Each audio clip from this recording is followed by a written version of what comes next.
Terus gini ya, Allah tidak serupa dengan makhluk. Lu buka deh di Sahih Muslim 4661. Allah lu itu sakit lo. Allah itu minta dijenguk. Gua nggak ngada-ngada. Lu kalau mau cari tahu sendiri dulu di kitab. Baru kaget dengan kitab orang. Ini kitab sendiri aja lu nggak pernah tahu gitu. Allah lu itu pernah sakit. Ya, Allah itu sakit di Sahih Muslim 4661. Minta dijenguk. Allah itu lapar. Kita kan bertanya, heran, ini kenapa Allah kok bisa begini kelakuannya ini? Kita masih baca dulu nih ini ya. Jadi jangan dibilang nanti kita menista atau kita ngarang, bro. Kalau misalnya nggak ada dalilnya kan nanti dibilang kita ngarang kan. Ini dari Sindo News ya. Jadi kalau misalnya dibilang ngarang ya teman-teman baca aja ke Sindo News ini ya. Ketika Allah Ta'ala sakit dan minta dijenguk, ini takwilnya katanya ya. Imam Muslim meriwayatkan dari Abu Hurairah RA bahwa Rasulullah SAW bersabda, sesungguhnya Allah Ta'ala akan berfirman dalam hadis Qudsi pada hari kiamat, hai anak Adam, aku sakit tetapi kamu tidak menjengukku. Menjawab dalam kurung anak cucu Adam, oh Tuhan, bagaimana aku harus menjengukmu, sedangkan engkau adalah Tuhan bagi alam semesta. Allah menjawab, apakah kamu tidak tahu bahwa hambaku si Fulan, tadi Fulan mana tuh? Fulan udah keluar, sedang sakit, tetapi kamu tidak menjenguknya. Apakah kamu tidak tahu bahwa seandainya kamu menjenguknya, pasti kamu dapati aku di sisinya. Hai anak Adam, aku minta makan kepadamu, tetapi kamu tidak beri aku makan. Anak cucu Adam menjawab, ya Rabbi, bagaimana aku memberi makan engkau, sedang kau adalah Tuhan bagi alam semesta. Allah menjawab, apakah kamu tidak tahu bahwa hambaku si Fulan meminta makan kepadamu, tetapi tidak kau berikan makan? Apakah kamu tidak tahu bahwa seandainya kamu beri makan dia, niscaya kamu dapati hal itu di sisiku. Wahai anak Adam, aku minta minum kepadamu, tetapi kamu tidak beri minum. Anak cucu Adam bertanya, ya Allah, bagaimana aku memberimu minum, sedang kau Tuhan bagi alam semesta? Allah menjawab, hambaku si Fulan minta minum kepadamu, tetapi tidak kau memberi minum. Apakah kamu tidak tahu bahwa seandainya kamu memberinya minum, niscaya akan kamu dapati dalam kurung balasannya itu di sisiku.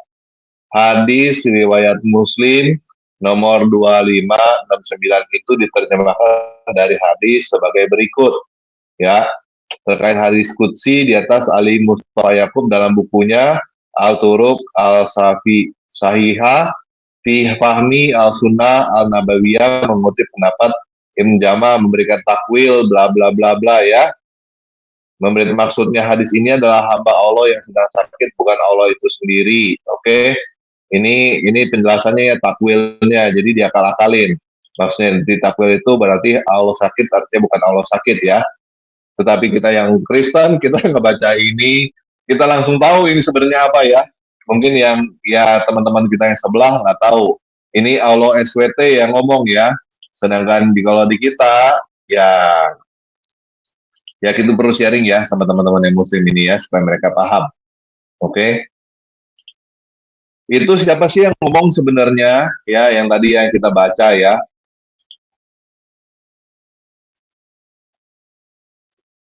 Oke, ini di dalam Matius ya. Di dalam Matius yuk kita baca ya penghakiman terakhir, ini tulisan merah ini berarti yang ngomong adalah Yesus Kristus, oke? Nah, ini kita lihat di awal nih ya. Ini panjang nih, jadi di sebelum-sebelumnya ini adalah perkataan Yesus Kristus, oke? Matius 25 nah, ini ayat dari 35. Ya, ini dari 31 lah kita baca. Apabila anak manusia datang dalam kemuliaannya, semua malaikat bersama-sama dengan dia, maka ia akan bersemayam di atas tahta kemuliaannya. Lalu semua bangsa akan berkumpul di hadapannya, dan ia akan memisahkan seorang daripada seorang, sama seperti gembala memisahkan domba dari kambing. Jadi ini berita tentang anak manusia yang duduk di atas kemuliaannya. Dan ia akan menempatkan domba-domba di sebelah kanannya dan kambing-kambing di sebelah kirinya. Dan raja itu berkata kepada mereka yang di sebelah kanannya, "Mari hai kamu yang diberkati oleh Bapakku, terimalah kerajaan yang telah disediakan bagimu sejak dunia dijadikan. Sebab ketika aku lapar, kamu memberi aku makan. Ketika aku haus, kamu memberi aku minum. Ketika aku orang asing, kamu memberi aku tumpangan. Ketika aku telanjang, kamu memberi aku pakaian. Ketika aku sakit, kamu melawat aku. Ketika aku di dalam penjara, kamu mengunjungi aku." Maka orang-orang benar itu akan menjawab dia, katanya, "Tuhan, bila mana kami melihat engkau lapar, kami beri kau makan, atau haus dan kami beri engkau minum? Bila manakah kami melihat engkau sebagai orang asing dan kami memberikan engkau tumpangan, atau telanjang dan kami memberi engkau pakaian? Bila mana kami melihat engkau sakit dan di dalam penjara dan kami mengunjungi engkau?" Dan raja itu akan menjawab mereka, "Aku berkata kepadamu, sesungguhnya segala sesuatu yang kamu lakukan untuk salah seorang dari saudaraku yang paling hina ini, kamu telah melakukannya untuk aku." Dan ia juga berkata kepada mereka yang di sebelah kirinya, "Enyahlah dari hadapanku, hai orang-orang terkutuk, enyahlah ke dalam api yang kekal yang telah disediakan untuk iblis dan malaikat-malaikatnya. Sebab ketika aku lapar, kamu tidak memberi aku makan. Ketika aku haus, kamu tidak memberi aku minum. Ketika aku orang asing, kamu tidak memberi aku tumpangan. Ketika aku telanjang, kamu tidak memberi aku pakaian. Ketika aku sakit dan aku dalam penjara, kamu tidak melawat aku." Dan mereka menjawab dia dan katanya, "Tuhan, bila manakah kami melihat engkau lapar, atau haus, atau sebagai orang asing, atau telanjang, atau sakit, atau di dalam penjara, dan kami tidak melayani engkau?" Maka ia akan menjawab mereka, "Aku berkata kepadamu, sesungguhnya segala sesuatu yang tidak kamu lakukan untuk salah seorang yang paling hina ini, kamu tidak melakukannya juga untuk aku." Dan mereka akan masuk ke dalam siksaan yang kekal, tetapi orang yang benar di dalam hidup yang kekal. Ya, jadi ini adalah perkataan siapa, teman-teman? Perkataan Yesus Kristus. Oke, Yesus Kristus itu di abad pertama. Nah ya, jadi yang tadi kita lihat, ini kalau dari sini, dari hadis ini katanya Allah SWT yang ngomong ya. Jadi ya teman-teman pikir sendiri ya, siapa yang dimaksud Allah SWT oleh si Nabi Muhammad ya. Itu adalah Yesus Kristus. Kalau teman-teman nggak mau bilang maksudnya Allah yang berfirman ini adalah Yesus, ya sudah, saya juga nggak akan maksa. Saya berarti Allah SWT ini mengutip atau niru atau ya nyontek ya perkataan Yesus. Oke, karena yang ngomong itu adalah Yesus ya. Jadi kita baca lagi ya, ini menurut Imam Muslim ya. Ini dari Abu Hurairah RA. Ini Rasulullah SAW berkata nih, sesungguhnya Allah Ta'ala nih yang berfirman ya, akan berfirman, "Pada hari kiamat, hai anak-anak Adam, aku sakit tetapi kamu tidak menjenguk aku." Ini adalah Yesus Kristus ya Tuhan, teman-teman yang ngomong ini ya. Oke, dan menurut si Nabi ini, ya ini Allah Ta'ala ya, Allah SWT. Ya terserah teman-teman mau tafsir apa, terserah gitu. Kalau mau teman-teman bilang, oh berarti ini Yesus itu adalah Allah gitu, ya terserah. Kalau misalnya teman-teman masih ngotot Yesus itu bukan Allah, ya terserah juga. Kalau Yesus bukan Allah, berarti Allah Ta'ala ini nyontek perkataan Yesus. Karena yang ngomong ini pertama adalah Yesus di dalam tadi Matius itu pada abad pertama ya. Oke, lanjut bro. Iya, Betul? betul. Berarti kitab abad 7 nyontek kitab abad ke-1. Ketahuan pelakunya siapa, kan gitu. Ini hadis kan ditulis 200 tahun, berarti abad ke-9 nih, tahun 900. Berarti sekitar 8 abad lebih muncul nih niru-niru kitab abad 1. Di abad 1 mengatakan di Matius tadi, ternyata di hadis Sahih Muslim tadi 4661 itu ternyata Allah sakit ikut-ikutan nih. Nah, bukan itu saja ya. Terus tentang Alfa Omega ya, Alfa Omega Wahyu 1 ayat 8 tuh. Allah ngikut nih. Dia adalah yang awal dan yang akhir, al-awal wa akhir. Al-Hadid ya. Ini gimana sih? Konsepnya gimana?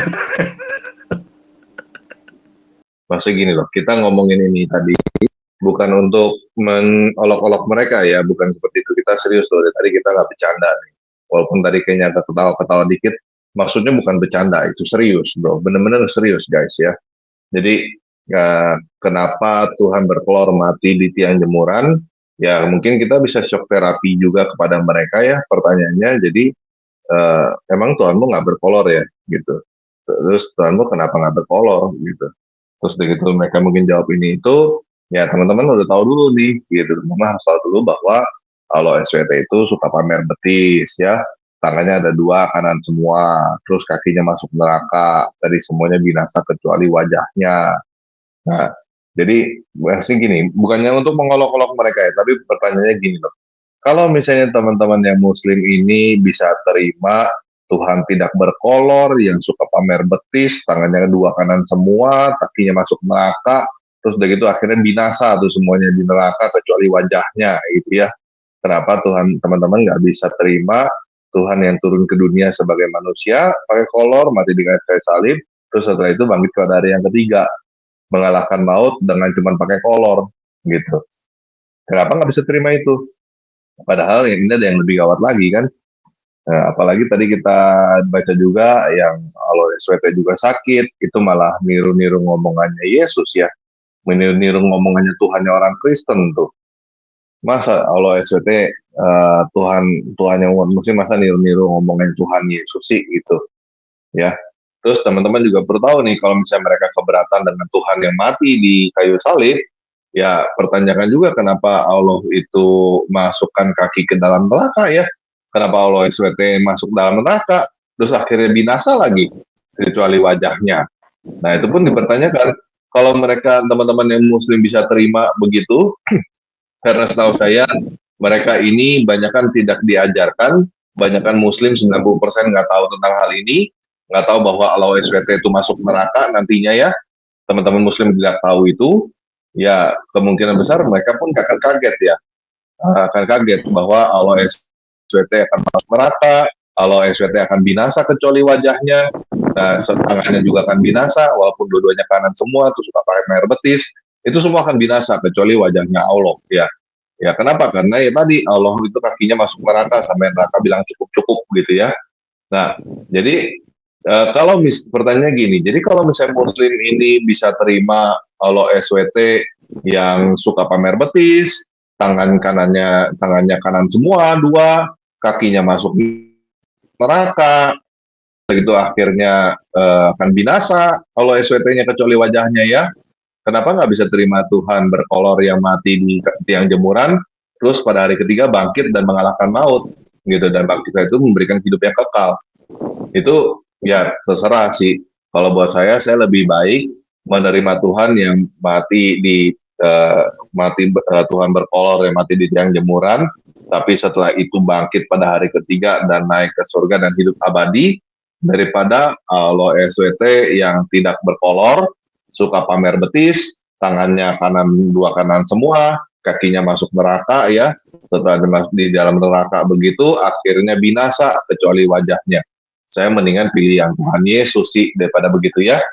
Oke, mungkin kita tutup aja deh kali ini. Yesus Kristus berkati kita semua.